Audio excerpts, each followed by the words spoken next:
Hola, buenas tardes a todos y a todas.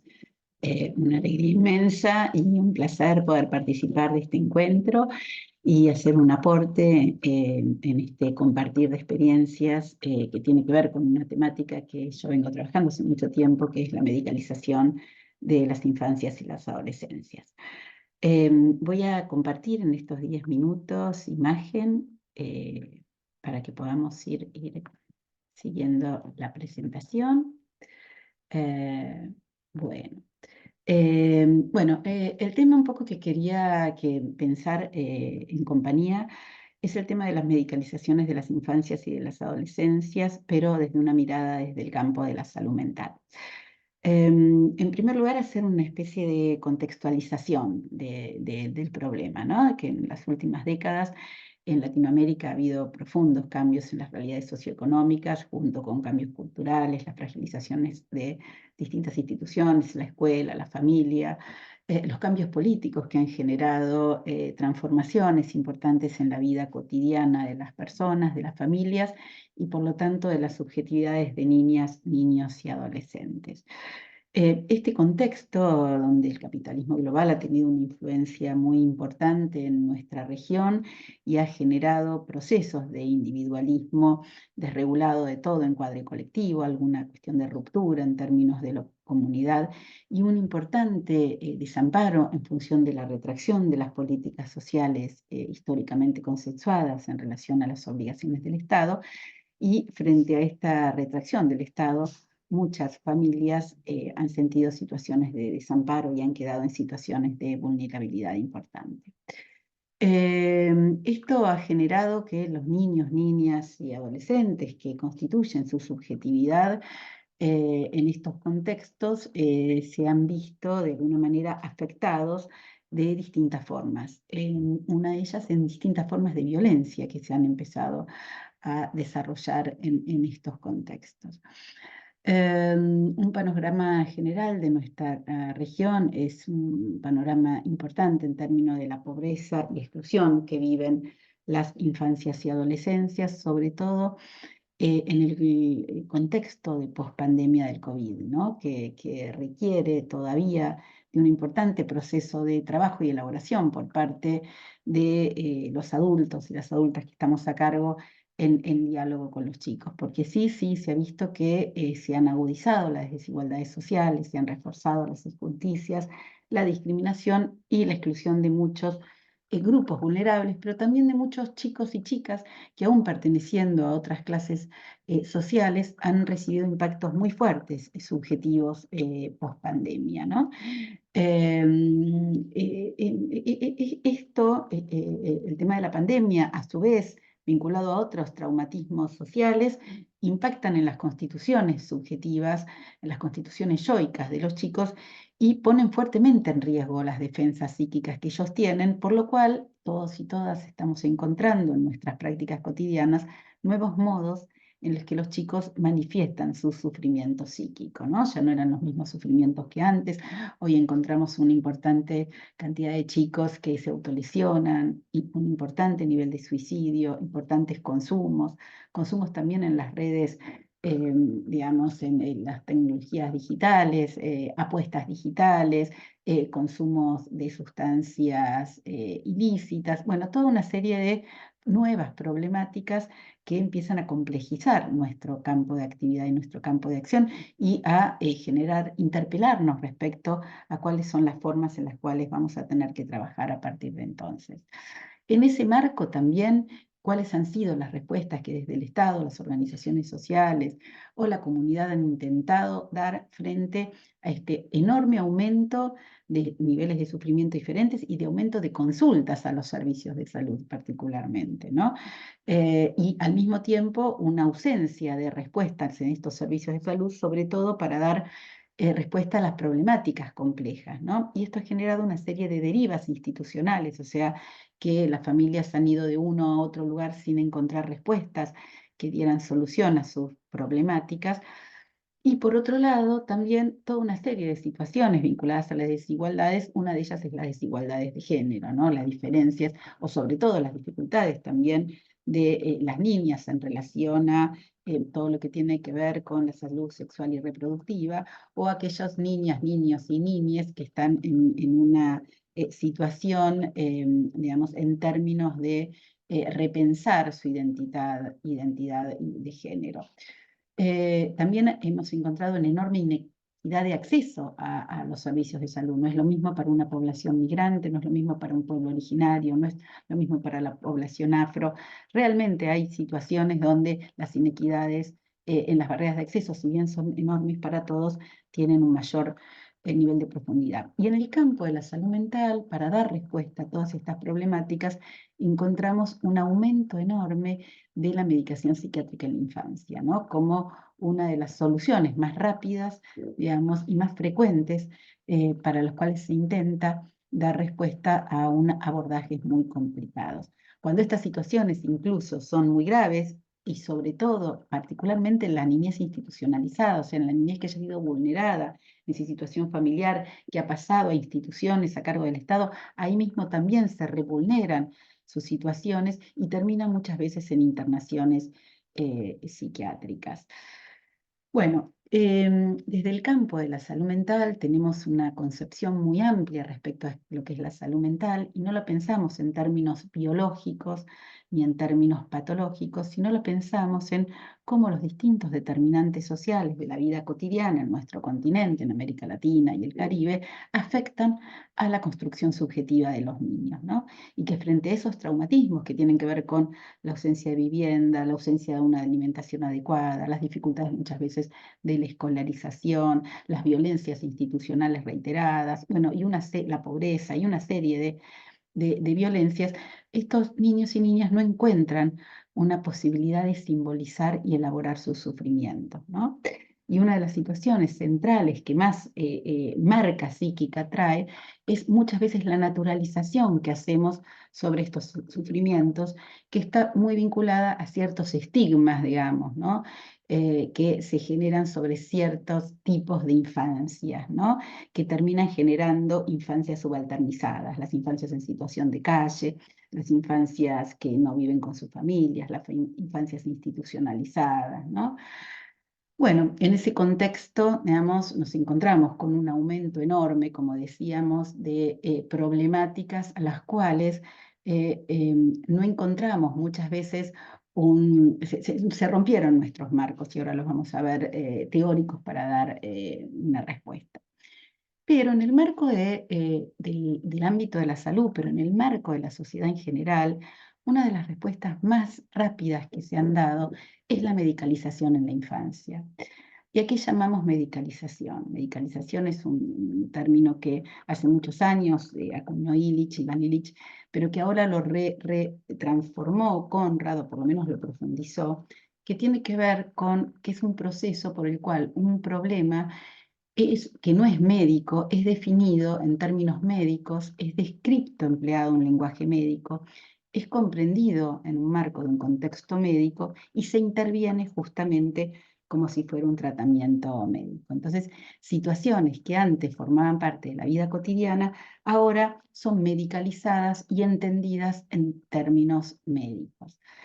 Este es un proceso social histórico, digamos. Este es un proceso que en Latinoamérica se empieza a consolidar en la década de los 90 y que no solamente involucra a los médicos, sino que involucra a toda la sociedad, ¿no? Todos rápidamente frente a una situación, la escuela muchas veces sobre una situación de un niño que es diferente o que presenta alguna conducta que no se condice con algo de lo considerado normalidad, rápidamente se le adjudica un estigma, se le adjudica un diagnóstico y se lo deriva a un tratamiento, ¿no? Entonces hay muchos actores en los que intervenimos en este proceso de medicalización de las infancias. Y también es un proceso donde la industria farmacéutica ha tenido, y ahora vamos a ver, un importante rol. Ahora, ¿qué ha pasado con esta patologización? Muchas veces en el campo de la salud mental, medicalización, se patologizó, o sea que en vez de en términos médicos, se empezó a hablar en términos psicopatológicos. Cualquier situación fue entendida en términos psicopatológicos. Entonces, si un chico se mueve mucho y era muy inquieto, era diagnosticado con un déficit de atención con hiperactividad. Si un chico que estaba en una situación de calle tenía una crisis, digamos, frente al enorme sufrimiento que tenían, enseguida se decía que tenía una crisis de excitación psicomotriz y que era una esquizofrénica. Bueno, rápidamente se adjudicaban, digamos, nombres a manifestaciones particulares del sufrimiento humano. Y así desde Foucault ya se pensaba a la niñez como un foco de estrategias y técnicas de normalización de los cuerpos, ¿no? Donde incluso en las instituciones, familia y escuelas, se trataban de corregir, se trataban de, digamos, generar cuestiones para volverlo a la normalidad, ¿no? Y esto generaba distintos modos de segregación, ¿no? Y de exclusión en sus distintas variables. Quienes venimos trabajando en este tema entendemos que muchas veces esta estructura de poder que tenemos los que trabajamos en el campo psi se instala con mucha violencia sobre los cuerpos de los chicos, ¿no? Muchas veces con una entrevista de 15 minutos ya se le adjudica un diagnóstico, y estos saberes que muchas veces están legitimados por manuales de diagnóstico norteamericanos que poco tienen mucho que ver con nuestra digamos, nuestra idiosincrasia o la idiosincrasia de nuestros pueblos, pero que además intentan plantear que existe una neutralidad de saber y que como si eso fuera un saber cierto, cuando en realidad es una convención que varios psiquiatras organizaron en términos a su perspectiva respecto a un cúmulo de síntomas, y es totalmente descriptivo. Y estos valores estos diagnósticos tienen un valor performativo, dejan marca en niños y niñas y dejan por fuera las condiciones reales de existencia. ¿Vieron? No se piensa en que este chico que por ahí le cuesta aceptar los límites, tiene dificultades para estar quieto o le cuesta prestar atención, vive en un contexto donde las condiciones reales de su existencia generan este nivel de sufrimiento. Y en vez de pensar cómo transformar esas condiciones de vida o esas condiciones para tratar de que este niño, esta niña esté bien, lo que se piensa es cómo normalizamos, ¿no? Cómo ponemos foco en este cuerpo, cómo lo diagnosticamos, cómo lo medicamos para que en realidad se adapte a un sistema injusto. Los adolescentes en la revuelta de Chile tenían digamos, un eslogan que planteaban, que lo habían tomado de Mark Fisher, que decían: no es depresión, es capitalismo, donde intentaban denunciar que lo que le pasaba a los jóvenes tenía que ver con un sistema, que era un sistema opresor, que no le daba oportunidades, que no les dejaba permitir pensar un futuro, y no con un problema solamente individual de un joven al cual la única respuesta eran, digamos, medicalizantes, ¿no? Bueno, nosotros notamos en una investigación, en varias investigaciones que hicimos, pero que muchas veces en el campo del ámbito sanitario, en cualquiera de las especialidades, cuando alguien recibe un niño o niña en situación de sufrimiento psíquico y vulnerabilidad, rápidamente hace una estigmatización y pone un diagnóstico y una etiqueta.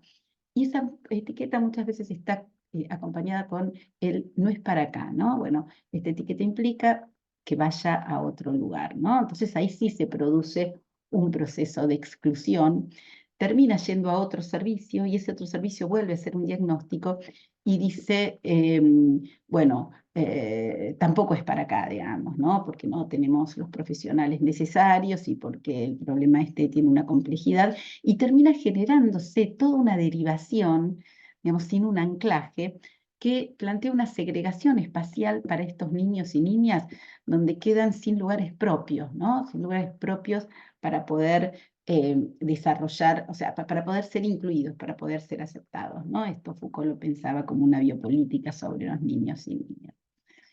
Decíamos que el problema de la medicalización no es un problema solamente de los médicos y de este circuito que tienen muchas veces los servicios de salud cuando es una problemática muy compleja, preferir estigmatizarla con un diagnóstico y derivarla, sino que también es de la sociedad misma. En Buenos Aires hay 2 tiendas de caramelos que venden dulces para los niños y las niñas, pero llamativamente se lo inventaron en formato de farmacia. Y esa farmacia que aquí ven eligen los caramelitos, los ponen en un tarro y esos tarros los etiquetan. Entonces, la etiqueta puede ser para el bajón, para portarme mejor en clase, para cumplir muchos años y que no se note. Entonces, uno ve ahí cómo desde la sociedad ya le estamos induciendo a los niños que los problemas, como por el bajón o por lo que sea, se pueden solucionar con un caramelito, con una pastilla, ¿no?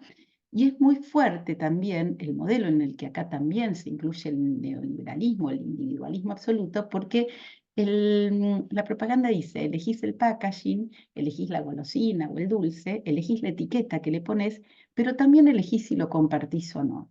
Con lo cual ya estás sentando de base que un niño se coma él solito todos los dulces, ¿no? Hay algo de la solidaridad, de la ternura, de las relaciones, de lo vincular, que empieza también a no presentarse como un valor, ¿no? El valor es si lo compartís o no, esto es individual. No hay un valor en la construcción o en el compartir con otro.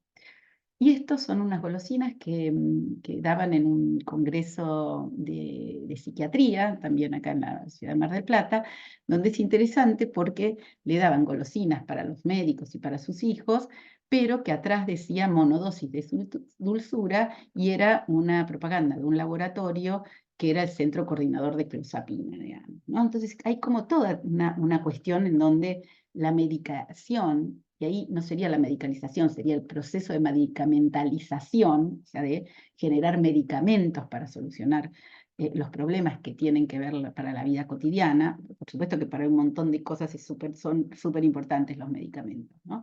Pero como para callar ciertas situaciones de sufrimiento de la vida cotidiana. Y acá, como les decía, estamos en una crisis de los modelos explicativos, ¿no? O sea, que nos encontramos con todas estas nuevas problemáticas, con este proceso que viene cada vez más aumentando y con una serie de crisis de modelos para comprender qué es lo que está sucediendo. Por esto en esta mesa imagino que son todas investigaciones tratando de comprender estas nuevas formas de aquellas modos en los que se subjetivan los niños y jóvenes y qué hacer frente a esto, ¿no?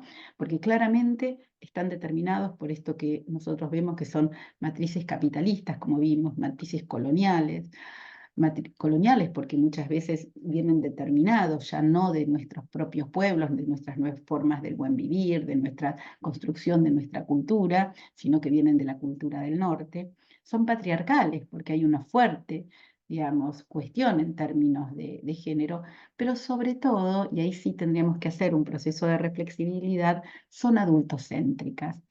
Y son adultocéntricas porque muchas veces nosotros saturamos con sentido a lo que los niños y niñas y adolescentes dicen. Una de las cuestiones centrales que nos pasó en la pandemia fue que los niños, niñas y adolescentes nos planteaban que no se sentían escuchados, que sentían que los adultos hablábamos por ellos. Bueno, esa es la matriz adultocéntrica. Esta situación donde damos sentido nosotros a lo que les pasa a ellos y no somos capaces de escuchar en ese contexto. Entonces la pregunta es, bueno, ¿a qué estamos dispuestos a escuchar, no? Pensar que las infancias tienen una polifonía, que no todos los niños, niñas son iguales, que tenemos que romper con una noción de normalidad, que hay un niño, una niña que es normal, digamos, sino que hay muchas formas de habitar el mundo, que las infancias son situadas y que cada práctica y cada política tiene que responder a esta diversidad territorial, a esta diversidad de género, a esta diversidad ética, donde nos tenemos que repensar permanentemente nosotros en este contexto, ¿no? Esta pregunta se la hace Rosmarie Moreau, planteando de que hay que empezar a tener una empatía metaforizante con los niños, o sea, empatizar, pero metaforizar quiere decir ayudarles a comprender esto, a pensar juntos y a transformar esas realidades, ¿no? En vez de saturar con estas miradas.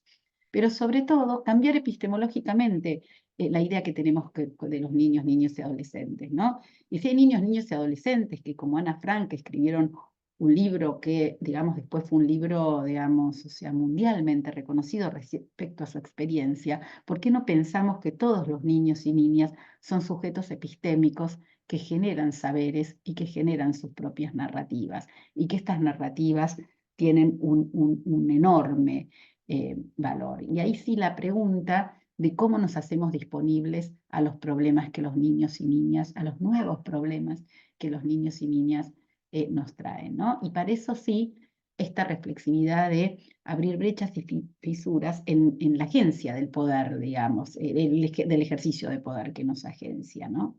Entonces ahí tenemos que hacer un trabajo, y ahí sí es el trabajo de cómo generar experiencias nuevas y creativas, de escuchar y acompañar niños y niñas en el campo de la construcción de lo común, de la comunidad, de los vínculos, de la ternura. Y para esta construir y acompañar es una apuesta a construir el futuro, pero en el presente, ¿no? Porque la subjetividad de los niños se constituye hoy en la relación con los adultos, y sobre todo en la relación con las instituciones. Como la escuela mira a un niño, como el servicio de salud mira a un niño, como un organismo no gubernamental, como un club mira a un niño, construye su subjetividad. ¿Vieron? Si yo miro a un niño, a mí me ha pasado, chicos, decir, ¿y cómo querés que me porte si yo soy un esquizofrénico? O yo soy un psicótico, ¿no?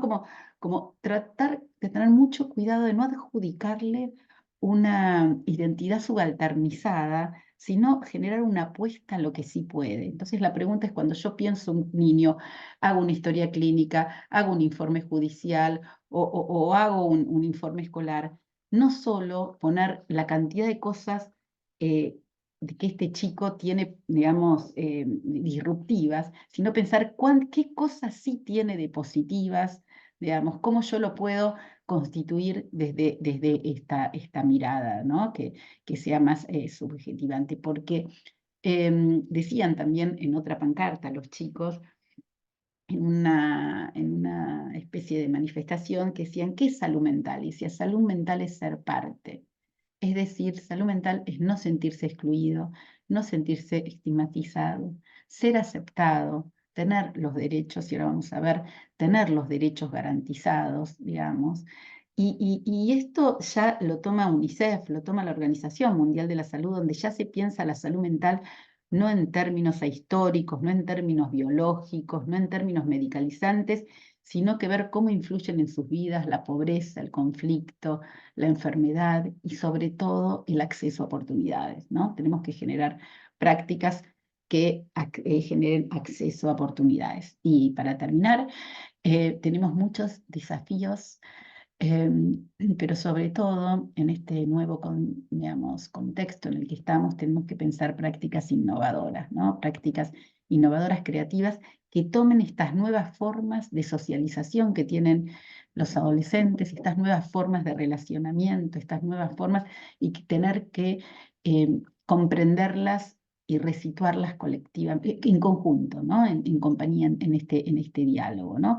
Porque tenemos un compromiso ético-político para propiciar, para amplificar estas voces, para visibilizar estas historias, las trayectorias, para visibilizar deseos, pensamientos, y romper con esta cuestión de la peligrosidad, con esta cuestión de lo anormal, con esta cuestión de lo que no funciona, sino que tratar de ver cómo les restituimos las palabras, cómo los reincorporamos a condiciones que les permitan enunciar lo que le está pasando. Porque cuando un niño llega a estas condiciones es porque no puede hablar ni enunciar lo que le está pasando. Entonces nuestro desafío es acompañar con y juntos con niños y niñas la construcción de nuevos espacios de posibilidad para que ellos puedan expresar sus voces y para que nosotros podamos acompañar a que tengan la mejor posibilidad de construcción hoy de un futuro posible, porque ese, si no, es el derecho más vulnerado que van a tener. Muchas gracias.